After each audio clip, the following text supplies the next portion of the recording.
Alors, nous allons réagir ensemble à cette vidéo, Inch'Allah. C'est un ancien politicien anti-islam est devenu musulman. Comment il a accepté l'islam de la chaîne Toward Eternity. Alors, j'espère que la vidéo ne sera pas copyright parce que la vidéo que j'ai faite tout à l'heure sur YouTube, elle a été strike, non, elle a été coupée. Donc, j'espère que celle-ci ne va pas être coupée, Inch'Allah. Donc, maximum de partage, les amis, s'il vous plaît. Donc, on y va ensemble pour cette vidéo. Qu'est-ce que j'ai fait? Attendez. Ouais, j'ai activé les commentaires. Allez, top, c'est parti. Donc, comme je l'ai dit, maximum de partage, les amis, et maximum de likes, s'il vous plaît. Ça permet à ce que la vidéo ne se fasse pas couper parce que la vidéo que j'ai faite tout à l'heure sur les gens dans l'Ordod, sur YouTube, la vidéo a été coupée. Donc, le live a été interrompu. Donc, n'hésitez pas à partager.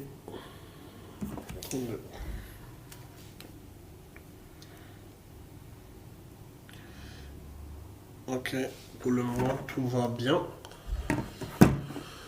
Allez, top, c'est parti. Vous savez, quand j'ai été membre de ce groupe anti-islam, de ce parti politique islamique et de ce parti politique PFF, nous ne voulons pas plus, mais moins d'islam. Je préférerais donc ne pas avoir de Coran du tout. Fermer les mosquées et interdire le Coran. En fait, ils m'ont fait subir un lavage de cerveau à une personne qui était anti-islam. Leur cheval de bataille, la lutte contre l'islam. Bien sûr, c'était quelque chose que je soutenais à l'époque. Peut-être que je détestais la religion. Je l'ai pensé sincèrement que la religion, l'islam était une menace pour la société. Une menace pour notre liberté. Et j'ai un problème avec l'islam. Oui, j'ai un problème avec l'islam. Bien sûr, maintenant, je me sens vraiment désolé pour cela. Mais j'ai participé à certains de ces projets. Oui, bien sûr. Tu as un problème avec l'islam, mais l'islam n'a aucun problème avec toi. Subhanallah al-Azim. On voit bien tous ceux qui ont vraiment passé leur temps à détester l'islam, qui aujourd'hui reviennent et se convertissent à l'islam et nous disent que j'étais dans l'égarement, j'étais dans l'égarement. Ça, c'est la puissance de l'islam. Il y a un verset dans le Coran, quand on le médite, ce verset, il est incroyable. Il est d'une puissance, mais hallucinante. Allah subhanahu wa ta'ala, il nous dit quoi? يريدون أعوذ بالله من الشيطان الرجيم. C'est dans la sourate Safa, Allah dit يريدون ليطفئوا نور الله بأفواههم والله متم نوره ولو كره الكافرون. Allah dit ils veulent éteindre la lumière d'Allah par les mensonges qui sortent de leur bouche, mais Allah subhanahu wa ta'ala, il va parachever sa religion, n'en déplaise aux mécréants. Que ça plaise aux mécréants ou pas, Allah subhanahu wa ta'ala, il va parachever sa religion. Voilà.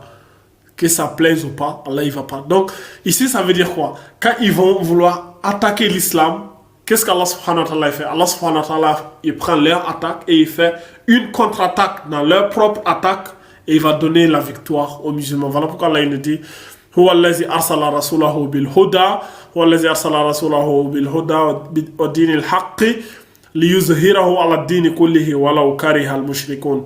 C'est lui qui a envoyé son prophète avec la religion de vérité. Voilà. Et cette religion va triompher sur toutes les autres. Donc, revenons à notre vidéo avec notre frère, notre frère bien-aimé en Allah. Salam alaikum frère Arnaud, merci d'avoir accepté notre invitation. Je vais commencer par vous présenter Arnaud Van Doorn. Wa alaikum salam, merci de m'avoir invité. Je suis honoré d'être là. Je m'appelle Arnaud Van Doorn et j'ai 56 ans. Je suis musulman, alhamdoulilah, depuis 2013. Je suis né et j'ai grandi aux Pays-Bas, à La Haye. Je suis d'origine chrétienne, j'ai été élevé comme un chrétien, j'ai commencé à faire de la politique. Je suis devenu membre du parti néerlandais anti-islam, le PFF. Mais je me suis converti à l'islam en 2013, alhamdoulilah, presque 10 ans maintenant. Je suis ici à Istanbul à l'invitation de Alice Media. Ils réalisent un projet. Ils font passer des entretiens à une centaine de convertis de plus de 40 pays. Je suis l'un d'entre eux. C'est un grand honneur pour moi d'être ici et d'être en mesure de faire cette interview dans cette grande ville. Comment s'est déroulée votre vie par rapport à la croyance? En quoi croyez-vous? J'ai été élevé en tant que chrétien, j'ai fréquenté une école catholique, des clubs sportifs et tout le reste. Mon père était un chrétien pratiquant, j'allais à l'église le dimanche, parfois en semaine, mais je ne me suis jamais senti vraiment à l'aise à 100% et c'était plus comme une routine. Je devais y aller, mais j'ai... Alors, il vient de dire une chose super importante. Il dit que depuis tout petit, il a été élevé en tant que chrétien. Donc, il a grandi avec cette religion et tout. Ici, le message que je vais lancer ici, c'est quoi? Par exemple, bientôt les rentrées scolaires.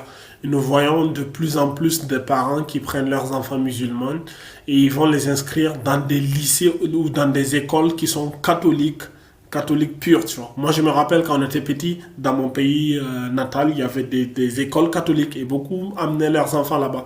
Certaines écoles même étaient dans les églises, donc les enfants, quand ils arrivent le matin, ils s'arrêtaient devant la statue et ils faisaient le signe de Trinité avant de rentrer dans les cours. On les apprenait les chansons religieuses catholiques et tout.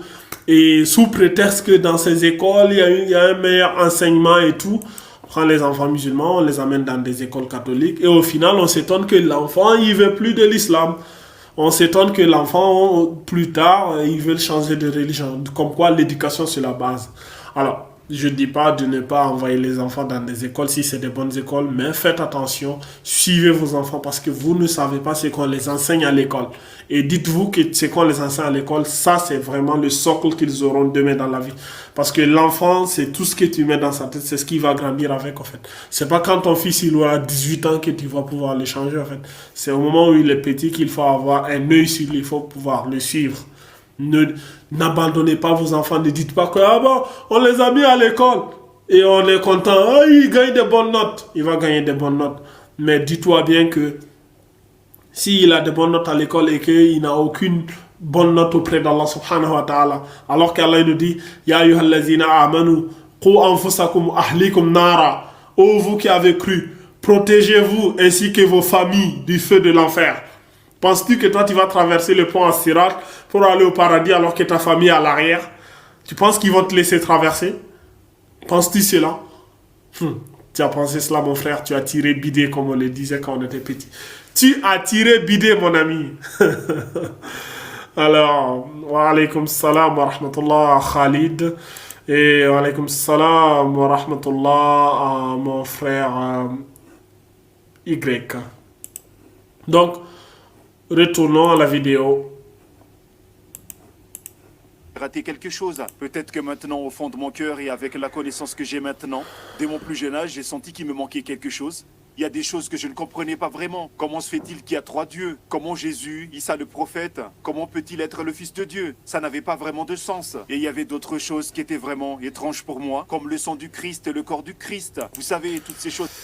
Franchement, c'est quand même étonnant de dire qu'il y a 3 dieux. Genre, il y a le Père, il est Dieu le Père, Dieu le Fils et Dieu le Saint-Esprit. C'est-à-dire, il y a 3 dieux, mais il n'y a pas 3 dieux, il y a un seul Dieu.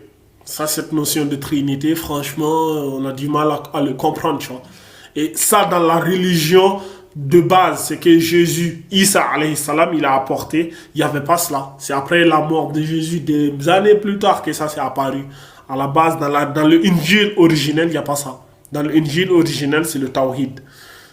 Adorer Allah, lui seul, un seul Dieu unique, sans rien l'associer. Tout ce qu'ils ont ramené après, corps du Christ, machin, tout ça, c'est des choses que les humains eux-mêmes ont inventées pour inclure dans la religion.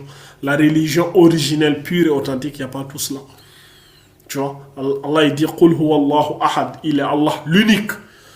Allahu as-samad. Allah as-samad.